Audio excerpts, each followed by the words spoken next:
Kumusta na kayo mga kaluto? Sana nasa mabuti kayong kalagayan. Eto, magluluto po tayo ng champurado ubi with cheese. Halika kayo't samahan niyo po ako.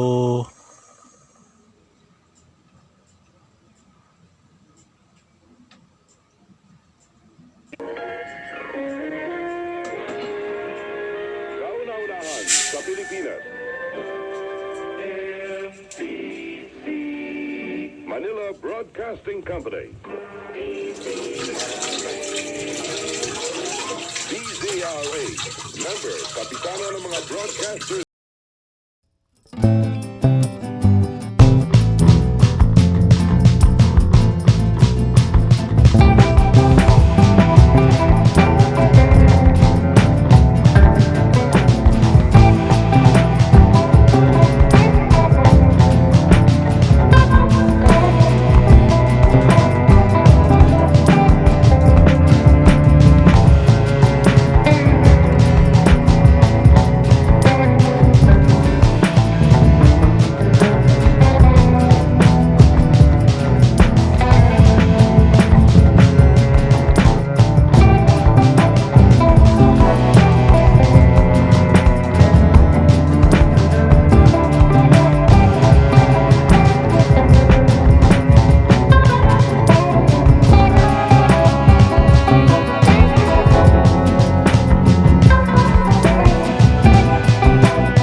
No.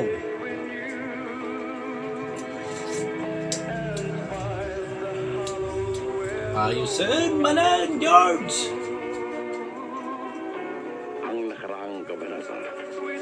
Hindi ganap na matanggap ni Lemuel na naangkin na nga ng iba si Daria. Nagbanta siya nagaganti hanggang minsan sa kanyang pagluwas ng Maynila para muling maghanap ng trabaho. Nakatagpo niya si Rostum, isa ring dating bilanggo na kasamahan niya sa pihitan. Nakalaya na rin pala ito. Nalaman ito ang nangyari sa buhay niya. Nagalok ito ng tulong. Sinabing aalamin ang tirahan ni Daria sa Maynila.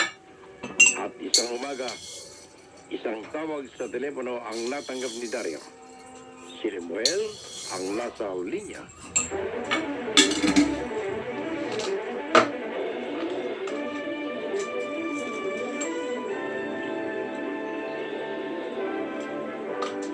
At ngayon mga kaibigan, sa pagpapatuloy ng madulang kasaysayang pinamagatang tinimbang ng pag-ibig, dito pa rin sa Ito ang Palago.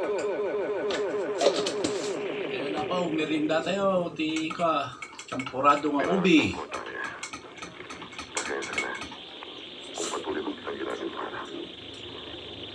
Nagramansi ka.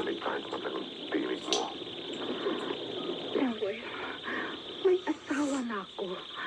Kaya para mo ng awa, bigyan mo ako ng katahimikan. Ha? Huwag mong guluhin ang buhay ko. Pakiusap lang, Lemuel. Maawa ka sa akin. Maawa ka ba sa akin? Oh, Lemuel. Magkailan tayo